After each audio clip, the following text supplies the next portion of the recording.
Okay, so for this first video of the McGill Big 3, we are going to do the bird dog. We want to have the hands right underneath our shoulder. We want the knees right underneath our hips. And we're first going to start with just doing an arm reach. If that feels solid and stable, then we're going to move on to a leg reach.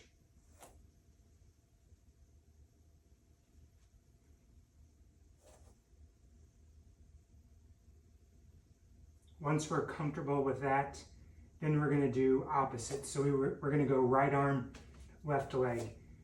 And we're just going to feel like we reach our arms straight out. We reach the legs straight out.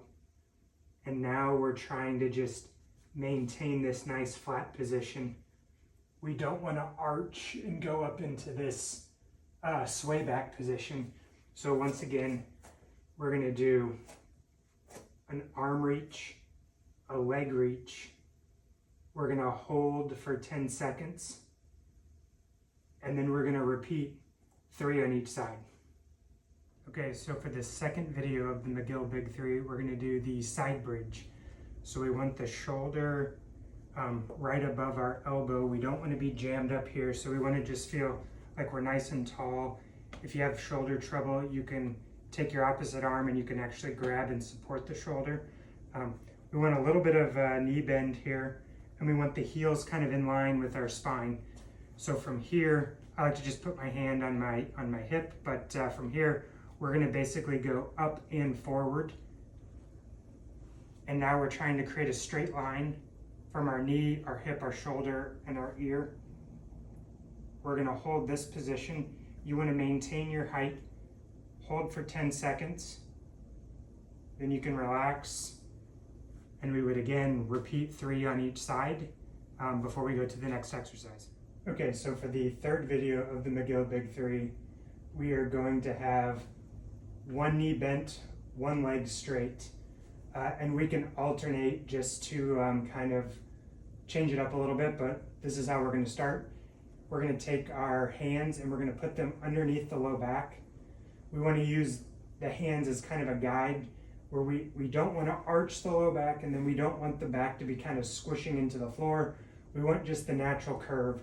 So the hands are just going to be able to kind of support that natural curve. So from here, we're going to tuck our chin a little bit, and we don't want to feel like we're pushing the elbows into the floor. We want to just maintain a nice kind of neutral position with the elbows.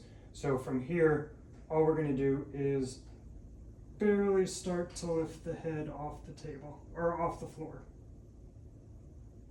We're not trying to do a full sit-up. We're just trying to get a little bit of that activity. You might start to feel a little shaky. That's normal.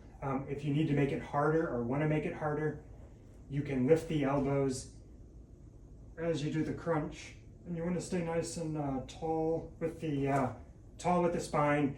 You don't want to feel like the head is tucking forward too much. Okay, so for a bonus video that's not part of the McGill Big 3, but if the curl up isn't working for you, this is another good one as an alternative.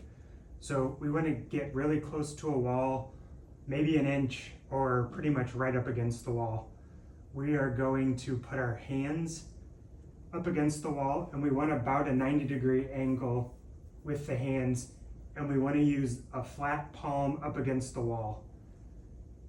If you can't bend your wrist enough, you could go fist, but the flat hand is best. From here, we're going to bend both knees, and then we're going to lift both feet up in the air. Now from here, again, we don't want to feel like we're pushing the spine into the floor, but we also don't want to let it arch either. So we want to feel like we're pushing about 20, maybe 40 pounds of pressure into the wall. The more pressure you push into the wall, the more ab activity you can create. We're going to press into the wall, and then we're going to do a heel tap with the goal of maintaining our spine position throughout the motion. You can start off by doing 5 heel taps per side, but you can work up to doing 15 on each side. The goal is maintaining this long neutral spine without letting it buckle under the stress of the leg reaching out. We don't want to feel like we're lengthening the leg at this point. That's a separate video. Right now, we want to feel like the hip is our hinge point and the knee bend stays the same. So we're just moving from the hip socket itself, and we're maintaining pressure into the wall while we just do a heel tap.